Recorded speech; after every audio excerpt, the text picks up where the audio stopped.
देश भर में लॉकडाउन घोषित होने के बाद बाज़ारों की अगर बात करें तो कई शिकायतें ऐसी मिल रही थी जिसमें मेडिकल व्यवसायी, किराना व्यवसायी तय रेट से अधिक रेट में अपना माल बेच रहे थे। इस पर रसद विभाग ने भी कार्रवाई करते हुए कई दुकानों को सीज किया है। कई दुकानों के जो लाइसेंस है उनको आगामी कई दिनों तक के लिए निलंबित कर दिया है। लॉकडाउन पीरियड की अगर बात करें तो शहर में सबसे 3 मुद्दे जो हैं वो हॉट बने हुए हैं। पहला, रसद विभाग की कार्रवाई, दूसरा, व्यवसायियों द्वारा अधिक रेट में माल बेचना, और तीसरा, जनता को आसानी से अनाज और मेडिकल उपलब्ध हो जाना। इन सभी के बीच में, इन तीनों बातों के बीच में जो जनता है वो कहीं ना कहीं परेशान हो रही है। लेकिन अगर व्यापारी वर्ग की बात करें तो वो भी इन रसद विभाग की कार्रवाई से कहीं ना कहीं परेशान हो रहा है। उसमें कई सारे व्यापारी ऐसे हैं जो लीगल रूप से अपना व्यापार कर रहे हैं, उन पर भी गाज गिरी है, और जो चोरी कर रहे हैं उन पर भी गाज गिरी है। हमारे साथ चैम्बर ऑफ कॉमर्स के अध्यक्ष पारस जी सिंघवी हैं। उनसे जानेंगे कि व्यापारियों को किन परेशानियों का सामना रसद विभाग की कार्रवाई के बाद करना पड़ रहा है। सर, उदयपुर न्यूज़ में स्वागत है आपका। बहुत बहुत आपका भी स्वागत है। सर, क्या परेशानी सामना करना पड़ रहा है व्यापारियों को? आप चैम्बर ऑफ कॉमर्स के अध्यक्ष हैं, क्या कहेंगे? नहीं, निश्चित रूप से मैं आपके चैनल के माध्यम से कहना चाहता हूँ कि लॉकडाउन के निमित्त अगर किसी व्यापारी ने अगर गलत तरीके से अगर उपभोक्ताओं से ज़्यादा रेट ली है तो 100% गलत है। रेट उस व्यापारी को ज़्यादा नहीं लेनी चाहिए।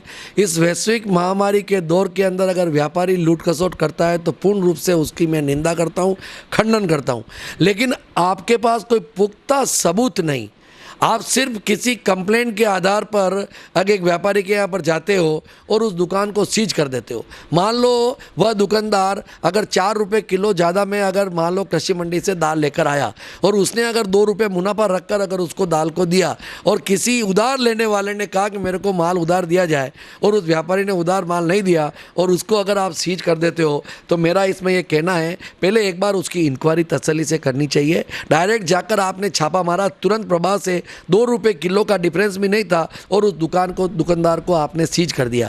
दुकानदार गिड़गिड़ा रहा है कि मेरी बहुत छोटी दुकान है, मैं गरीब आदमी हूँ, मैं पैसे ज़्यादा नहीं ले रहा हूँ। उसके बाद भी आपने कहा कि नहीं, 2-3 दिन के अंदर दुकान खुल जाएगी, और आपने गलती की, इसलिए आपकी दुकान को सीज किया जाता है।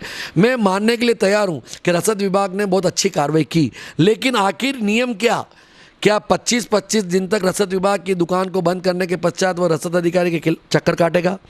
क्या हमारी सरकार यही आपके विभाग के अधिकारी को कह रही है कि व्यापारियों को परेशान करो? क्या आपकी सरकार यही कह रही है कि व्यापारी को इस तरह से जलील करो? वह व्यापारी सवेरे अपना घर छोड़ता है, शाम तक अपना व्यवसाय करता है, और उसके पश्चात आपने सिर्फ झूठी शिकायत के आधार पर उस दुकान को 25 दिन 22 दिन तक नहीं खोली। मेरा इसमें यह विरोध है। आपने जैसा प्रश्न किया ना कि व्यापारी निश्चित रूप से माल ज़्यादा ले रहा, पैसा ज़्यादा ले रहा है, मैं पुरजोर शब्दों में कहता हूं चैम्बर का अध्यक्ष होने के नाते कि व्यापारी लोभी है, व्यापारी गलत है, उसके खिलाफ कार्रवाई करो, लेकिन पहले पुख्ता सबूत के आधार पर उसके खिलाफ कार्रवाई करो। आपने मेडिकल की दुकानों को बंद किया, 10 दिन के अंदर उन दुकानों को आपने वापस खोला तो वह दंडनीय अपराध किया, तो आपने उसकी सजा दे दी 10 दिन तक बंद करने की। एक किराना का व्यापारी जो सुबह से शाम तक 500 रुपये नहीं कमाता है और उसको आपने 25 दिन तक बंद कर दिया। एक तरफ आप राशन के किट बांट रहे हो गरीबों को, सरकार कह रही है कि गरीबों को किट बांटो राशन के।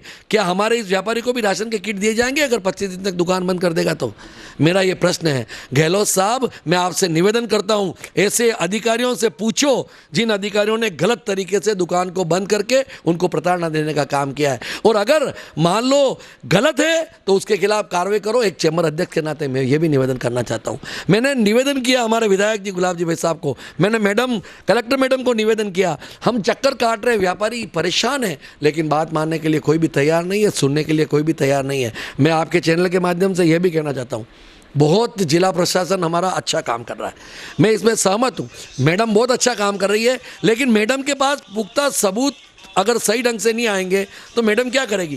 फाइल ही नीचे से इस तरह से गलत तरीके से बनकर आती है कि मैडम क्या करेगी? फाइल में ये कह दिया कि 90 रुपये किलो शक्कर व्यापारी दे रहा है। मैं कह रहा हूँ कोई कंज्यूमर 90 रुपये किलो शक्कर दे सकता है क्या? दे सकता है क्या? कंज्यूमर दे सकता है क्या 90 रुपये किलो? 38 रुपये किलो की शक्कर 90 रुपये, कौन ऐसा कंज्यूमर होगा, उपभोक्ता होगा जो 90 रुपये किलो देगा? मेरा यही कहना है, निश्चित रूप से मैं रसद अधिकारी बायस्ड तरीके से पूर्वाग्रह घसित तरीके से कार्रवाई कर रही है। इसकी मैं पुरजोर निंदा करता हूं, खंडन करता हूं और उनसे मांग करता हूं, जिन दुकानों को आपने सीज किया है आप तसल्ली से उनकी जानकारी लें, गलत है तो उसके खिलाफ कार्रवाई करें, दंड लगाएं। लेकिन वो दंड क्या, 1 दिन 2 दिन 5 दिन 10 दिन 5,000 10,000 आखिर जुर्माना लगाकर उस दुकान को तो खोलो। दुकान आज नहीं खुलेगी तो कल खुल जाएगी। ठीक है, व्यापारी भूखा मर रहा है और मर जाएगा। हमारे व्यापारियों में एकता नहीं है, हमारे व्यापारी यूनाइटेड नहीं है। घर बैठ जाए 15 दिन तक 10 दिन तक। कृषि मंडी के व्यापारियों से भी मैंने कहा तुम क्यों ज़्यादा पैसे ले रहे हो, मत लो। ईश्वर देख रहा है। यह बीमारी आएगी किसको पता था क्या? किसी को पता नहीं था। बीमारी आई, पता नहीं लगा और 1 सेकंड के अंदर अपना चले गए। मेरा व्यापारी बंधुओं से भी आपके चैनल के माध्यम से निवेदन है, इस तरह से लूट खसोट अगर कर रहे हो तो मत करो, पैसा ज़्यादा मत लो। लेकिन अगर व्यवहारिकता के नाते और मैं एक बात निवेदन करना चाहता हूँ, आपने प्रशासन ने 11 बजे तक की छूट दे रखी है। माल कृषि मंडी से वो व्यापारी लेकर आ रहा है। एक सूजी का थैला लेकर आज एक व्यापारी 10:30 बजे लेकर आ रहा था। संबंधित थाने के अधिकारी ने थाने के उस सिपाही ने उस दुकान स्कूटर को बंद कर दिया और वो कह रहा है भाई 10:30 बजी है, मैं सूजी का थैला लेकर मेरी दुकान पे जा रहा हूँ। प्रशासन तय तो करे। नियम आपने जो आदेश निकाला उसमें स्पष्ट रूप से लिखा हुआ है कि नमकीन का व्यवसाय कर सकते हो, जो इसमें लिखा हुआ है। मैंने कल भी मैडम को निवेदन किया था, मैंने व्यापारियों के लिए भी मैडम को व्हाट्सएप पे निवेदन किया है, उनका कोई उत्तर नहीं आया। मैं हाथ जोड़कर निवेदन करता हूँ, ये वैश्विक महामारी के दौर में व्यापारी भी अगर गलत तरीके से काम कर रहा तो उनको भी नहीं करनी चाहिए और प्रशासन को भी सही तरीके का बर्ताव करना चाहिए। हमारे मेवाड़ के लोग बहुत सीधे और बहुत सज्जन लोग हैं, गरीब लोग हैं, उन व्यापारियों को परेशान नहीं किया जाए। सर, आप चैम्बर ऑफ कॉमर्स के अध्यक्ष हैं, आपने एज अ व्यापारी अपना पूरा मत दिया है और लेकिन अगर एक अधिकारी की हम बात करते हैं, जो अधिकारी इस वक्त कार्रवाई कर रहे हैं, उनको शिकायतें मिल रही होगी तब शायद उन्होंने अपना काम भी किया है और इस समय पर सर करना उचित भी है। हमारे पास भी सर कई सारे ऐसे कॉल आते हैं जिसमें हमको दुकानदारों के फ़ोटो समेत हमको उनकी वीडियोस उपलब्ध होती है जिसमें वो अधिक रेट में सामान बेचता हुआ पाया जाता है। हम उस दुकान पर जाते हैं, दुकानदार जाके कहता है मुझे आगे से महंगा मिल रहा है। तो क्या इस पर कोई कार्रवाई नहीं हो सकती? जो होलसेलर्स हैं वो किस रेट में दे रहे हैं, या वो रेट्स तय हो जाएं या उसको सार्वजनिक रोज कर दिया जाए कि आज इस रेट का, जैसे दाल के भाव हो गए, जिस भी तरह के भाव हो गए, क्या उनको सुबह रोज का भाव तय बताया जा सकता है? मैं आपसे यही निवेदन कर रहा हूँ कि होलसेलर हो या रिटेलर हो, भाव रेट की तय की बात नहीं है। मेरा ऐसा कहना है कि तुम्हारे जो मैन्युफैक्चरिंग रेट के यहाँ से जो माल आता है उसका मुनाफा कर उस माल को आप बेचने की कार्रवाई करो। अगर मान लो होलसेलर विदाउट बिल के अगर रिटेलर को देता है तो रिटेलर की पुरजोर शब्दों में गलती है। मैं ये कहना चाहता हूँ वह बिगल बिल के माल क्यों ले रहा है? अगर उसके पास बिल है और अगर रसद विभाग गलत तरीके से कार्रवाई करता है तो फिर हमारी कार्रवाई करेंगे। आज नहीं, ये तो कोरोना समाप्त हो जाएगा, 3 तारीख निकल जाएगी, कोई बात नहीं। आप अधिकारी, आपको भी यहीं पर काम करना है और हमारे को भी यहीं पे काम करना है। लेकिन मैं व्यापारी बंधुओं से भी निवेदन करना चाहता हूँ, आपने जैसा कहा ना कि होलसेलर अगर ज़्यादा ले रहा है तो उसके खिलाफ भी कार्रवाई हो, तो मैं यही कह रहा हूँ होलसेलर अगर ज़्यादा ले रहा है तो उसके खिलाफ कार्रवाई नहीं होती है। इसीलिए तो रिटेलर के ऊपर गाज गिर रही है। अगर 45 रुपये किलो की शक्कर अगर होलसेलर बेचेगा, पहली बात तो बेच नहीं रहा है। अगर कोई एक आधा व्यापारी बेच रहा होगा, अगर वो बेच रहा है तो रिटेलर कितने रुपए में बेचेगा? 2 रुपये किलो का मार्जिन तो रखेगा ना। और आप कह रहे हो कि नहीं शक्कर तो 40 रुपये किलो में खरीदो, जब वो 45 में लाएगा तो 47 में बेचेगा, 38 में लाएगा तो 40 में बेचेगा, तो 2 रुपये का मार्जिन तो रखेगा ना। अगर होलसेलर ही अगर ज़्यादा रेट लेगा तो रिटेलर क्या करेगा? तो मेरा ऐसा कहना है अगर कार्रवाई करनी है तो पहले होलसेलर के खिलाफ करो और होलसेलर के भी पूछताछ करके करो।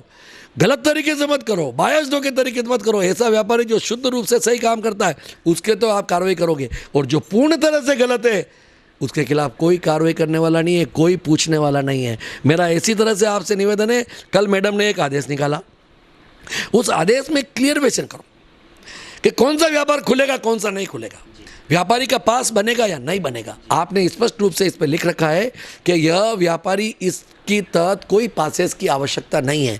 अगर उस पर पासेस की आवश्यकता नहीं है तो उसका स्थिति स्पष्ट कर दो। जो जिसका लिख रखा है ना इस कागज़ के अंदर, आपने जो आदेश निकाला उसके अंदर लिख रखा है, और उसके अंदर हमारा नमकीन का व्यापारी आता है। अब वो नमकीन का व्यापारी मंडी के अंदर अगर बना रहा है, दुकान में नमकीन, तीसरी मंजिल की छत पर नमकीन बना रहा था, दूसरी मंजिल पर वो सामान को इकट्ठा कर रहा था, और धान मंडी पुलिस चाहती है और उसके खिलाफ कार्रवाई करती है, ये क्या न्याय है?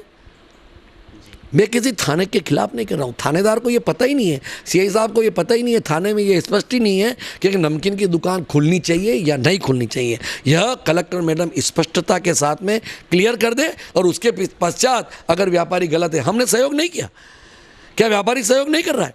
आज राजस्थान सरकार का एक भी रुपया क्या उदयपुर के अंदर लगा? सारा ही भामाशाहों द्वारा दिया गया दान का पैसा इस उदयपुर की वैश्विक महामारी के तहत इस उदयपुर में लग रहा है। क्यों लग रहा है? क्योंकि हम चाहते हैं कि हमारी जनता यहाँ पर सुखी और समृद्ध और अच्छी रहे, हम यही तो चाह रहे हैं।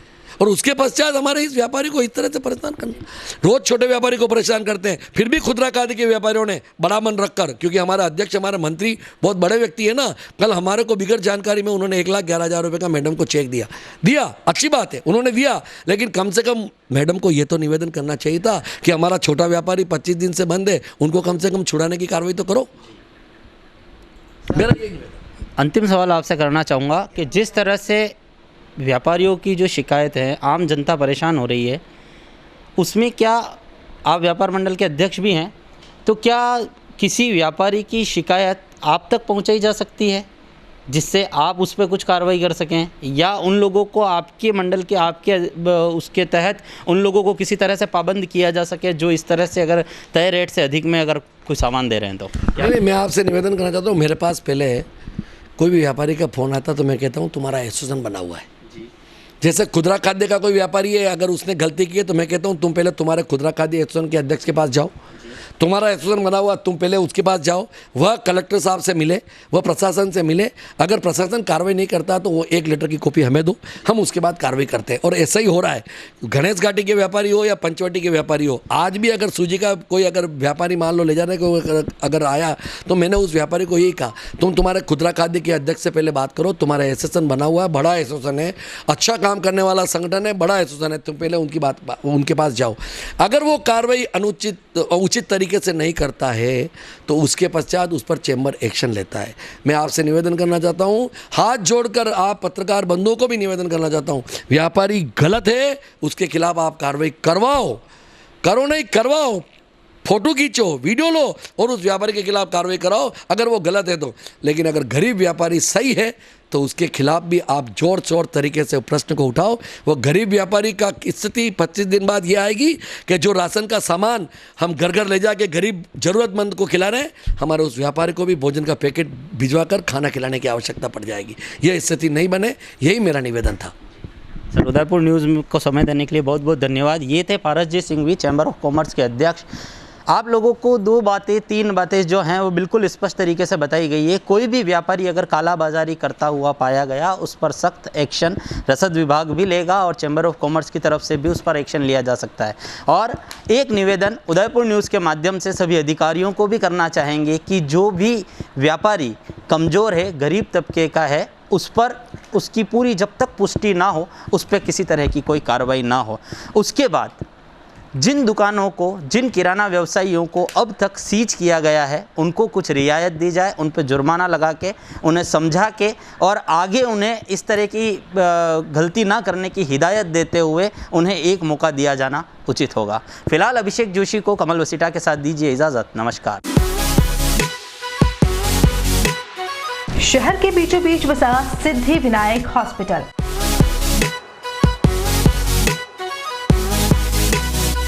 आपातकालीन सेवा एवं सभी प्रकार की जांचों की सुविधा के साथ सर्वोत्तम इलाज एवं देखभाल जो देती है आपको एक विश्वास।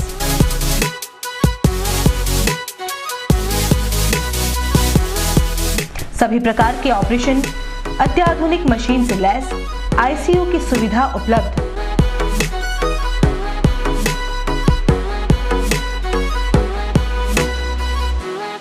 आपके विश्वास एवं मुस्कान पर खरा उतरना ही हमारा धैर्य।